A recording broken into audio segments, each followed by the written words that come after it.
হ্যাঁ ভোট জিতলে সারা দেশে আসলে কি ঘটবে?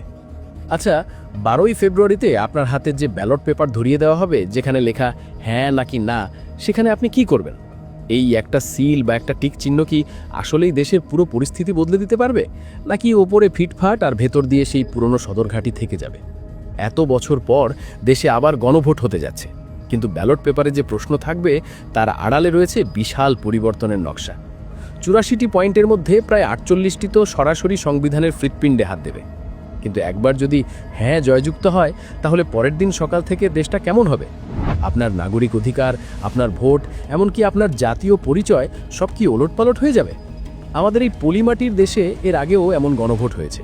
সেই 1977 সালে জিয়াউর রহমানের আমলে প্রথম যখন জনগণের কাছে জানতে চাওয়া হলো আপনারা কি প্রেসিডেন্টের উপর আস্থা রাখেন, তখন উত্তর এসেছিল 98.9% হ্যাঁ। এরপর 1985 সালে এরশাদ সাহেবও একই পথে হাঁটলেন, ফলাফল 72%-এর বেশি হ্যাঁ। আর শেষবার 1991 সালে খালেদা জিয়ার সময় যখন রাষ্ট্রপতি শাসিত সরকার থেকে সংসদীয় গণতন্ত্রে ফেরার প্রশ্ন এলো, তখনও জনগণ হ্যাঁ বলেছিল। কিন্তু এবারের ব্যাপারটা আগের তিনবারের চেয়ে সম্পূর্ণ আলাদা, কারণ এবারের বাজিটা অনেক বড়। এবারের গণভোট হচ্ছে জুলাই সনদ বাস্তবায়ন। এই সনদে হ্যাঁ ভোট জেতা মানে একজন ব্যক্তি বা একটা দলকে ক্ষমতায় রাখার পাশাপাশি পুরো রাষ্ট্র কাঠামোকে ভেঙে চুরে নতুন করে গড়ে তোলা। ধরুন হ্যাঁ ভোট জিতে গেল, তাহলে প্রথম যে ধাক্কাটা আসবে সেটা লাগবে জাতীয় সংসদে। জুলাই সনদ পাশ হলে সংসদ আর একরকম থাকবে না, সংসদ হয়ে যাবে দ্বিকক্ষ বিশিষ্ট। মানে একটা হবে নিম্নকক্ষ আর একটা উচ্চকক্ষ। নিম্নকক্ষে থাকবে 400 জন এমপি, যারা সরাসরি আপনার ভোটে নির্বাচিত হবে। আর উচ্চকক্ষ, সেখানে থাকবে 100 জন সদস্য। কিন্তু এই 100 জন কারা? এরা আসবেন আনুপাতিক হারে, মানে যে দল যত বেশি ভোট পাবে তারা তত বেশি সদস্য এই উচ্চকক্ষে পাঠাতে পারবে। এতে সুবিধাটা কি জানেন? বুদ্ধিজীবী, বিশেষজ্ঞ বা যারা সরাসরি ভোটের কাদা ছোড়াছুড়িতে নামতে চান না, তারাও রাষ্ট্র পরিচালনায় অংশ নিতে পারবেন। কিন্তু সমস্যাও আছে। একটা বিল পাশ করতে গেলে যদি দুই কক্ষের মধ্যে টানাগানি শুরু হয়, সিদ্ধান্ত নিতে দেরি হবে না তো? খরচ বাড়বে না তো? সেই উত্তর অবশ্য সময়ই দেবে। সবচেয়ে বড় যে চমকটা এই সনদে আছে, সেটা হলো প্রধানমন্ত্রীর ক্ষমতার লাগাম টানা। এতদিন একজন ব্যক্তি যতবার খুশি প্রধানমন্ত্রী হতে পারতেন, কিন্তু হ্যাঁ ভোট জয়ী হলে এই নিয়মে বড় ছেদ পড়বে। একজন ব্যক্তি জীবনের সর্বোচ্চ 2 মেয়াদে, অর্থাৎ সব মিলিয়ে 10 বছরের বেশি প্রধানমন্ত্রী থাকতে পারবেন না। শুধু তাই নয়, প্রধানমন্ত্রী একই সাথে দলের প্রধান এবং সরকারের প্রধান দুটো পদ দখল করে রাখতে পারবেন না। অর্থাৎ ক্ষমতাকে আর এক হাতে কুক্ষিগত করার সুযোগ থাকছে না। ক্ষমতার এই বিকেন্দ্রীকরণ আমাদের রাজনীতিতে কেমন প্রভাব ফেলবে? কেউ আর নিজেকে অপরিহার্য ভাবতে পারবে না, কারণ 10 বছর পর তাকে চেয়ার ছাড়তেই হবে। আচ্ছা, নির্বাচনের সময় আমাদের দেশে যে মারামারি হাতাহাতি হয়, তার সমাধান কি? জুলাই সনদে সেই বহুল আলোচিত তত্ত্বাবধায়ক সরকার ব্যবস্থাকে ফিরিয়ে আনার প্রস্তাব করা হয়েছে। কিন্তু এখানেও একটা ব্যাপার আছে। আগে যেমন তত্ত্বাবধায়ক সরকার প্রধান কে হবেন তা নিয়ে সরকারের একক কর্তৃত্ব ছিল, এবার তা থাকছে না। তত্ত্বাবধায়ক সরকার গঠনের সময় সরকারি দল, বিরোধী দল এবং এমনকি দ্বিতীয় বিরোধী দলের মতামতও নিতে হবে। মানে সবাই মিলেমিশে একটা রেফারি ঠিক করবেন, যিনি খেলার মাঠে বাঁশি বাজাবেন। এতে কি নির্বাচনের উপর মানুষের আস্থা ফিরবে, নাকি সেই পুরনো রাজনৈতিক জটিলতা আবার নতুন মোড়কে ফিরে আসবে? সংবিধানের 70 অনুচ্ছেদ নিয়ে আমাদের দেশে বিতর্কের শেষ নেই। সোজা কথায়, দলের বিরুদ্ধে ভোট দিলেই এমপির গদি শেষ। এই ভয়ে এমপিরা অনেক সময় নিজেদের বিবেকের কথা শুনতে পান না, শুধু দলের হুকুম তামিল করেন। কিন্তু গণভোটে হ্যাঁ জিতলে এমপিরা কিছুটা হলেও মুক্তির স্বাদ পাবেন। বাজেট বা অনাস্থা প্রস্তাব ছাড়া অন্য যে কোনো বিষয়ে তারা দলের সিদ্ধান্তের বাইরে গিয়ে ভোট দিতে পারবেন।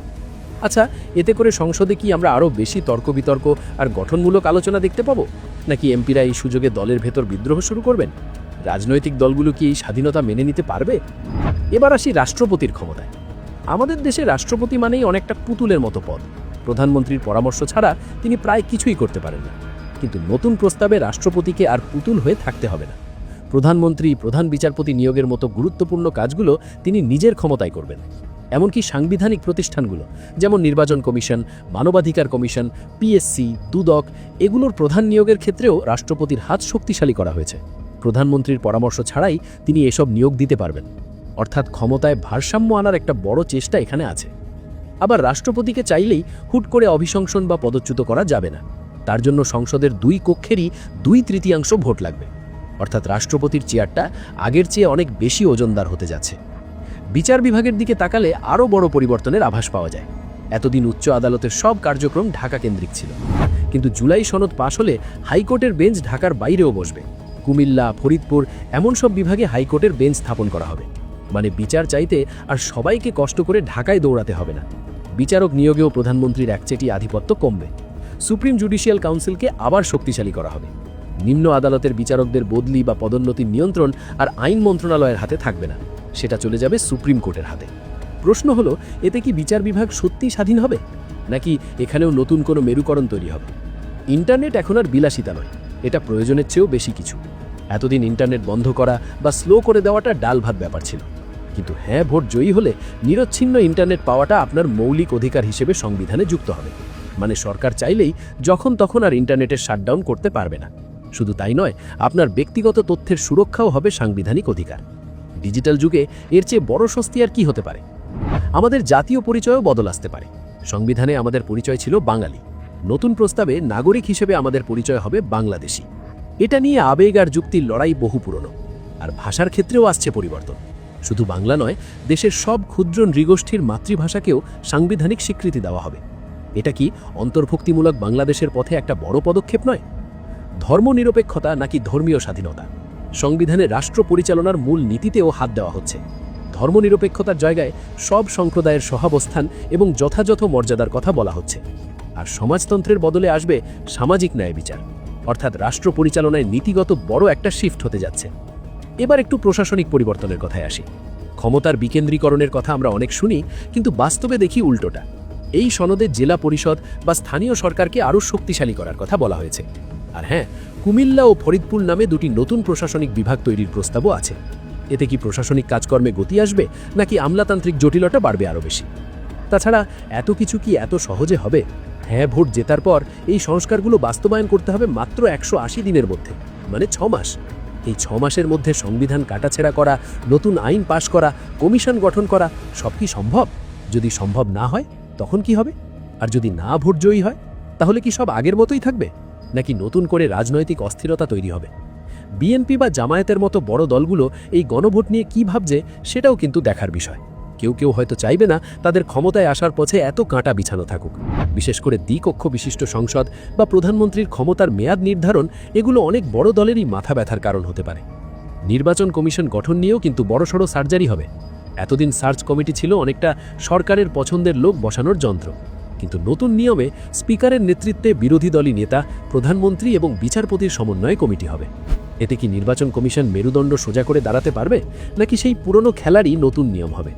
একটা বিষয় খেয়াল করেছেন, এই পুরো প্রক্রিয়ায় জনগণ শব্দটা বারবার আসছে, কিন্তু জনগণ কি সত্যি সব ক্ষমতা বুঝে শুনে প্রয়োগ করতে পারবে, নাকি রাজনৈতিক দলগুলোর প্রচারণায় ভেসে গিয়ে সিল মারবে? গণভোটের আগে যে প্রচার বা প্রচারণা চলছে, সেখানে সরকারি রিসোর্স ব্যবহার করা হচ্ছে কিনা তা নিয়ে ইতিমধ্যেই প্রশ্ন উঠেছে। নির্বাচন কমিশন বলছে জনসচেতনতা তৈরি করা যাবে, কিন্তু হ্যাঁ বা না এর পক্ষে সরাসরি প্রচারণা চালানো যাবে না। কিন্তু বাস্তবে কি সেটা মানা হচ্ছে? সবশেষে একটা কথা না বললেই নয়, 12ই ফেব্রুয়ারি দেশের ইতিহাসের বাঁক বদলানোর দিন হতে পারে। যদি জনগণ হ্যাঁ বলে, তাহলে আমরা এমন এক বাংলাদেশের দেখা পেতে পারি যেখানে ক্ষমতা এক জায়গায় জমে থাকবে না, ছড়িয়ে পড়বে, যেখানে বিচারক, এমপি এমনকি প্রধানমন্ত্রীকেও নিয়মের শিকলে বাধা থাকতে হবে। আর যদি না বলে, তাহলে হয়তো আমরা পুরনো পথেই হাঁটব। চাবিটা কিন্তু শেষ পর্যন্ত আমাদের হাতেই। আপনি কি প্রস্তুত সেই চাবি ঘুরিয়ে নতুন দরজার তালা খুলতে? ভাবনাটা শুরু হোক এখন থেকেই, কারণ শেষ দিনে এই দেশটা তো আপনার, আমার, আমাদের সবারই। পুরো বিষয়টি নিয়ে আপনার মূল্যবান মতামত জানিয়ে দিন আমাদের কমেন্ট সেকশনে।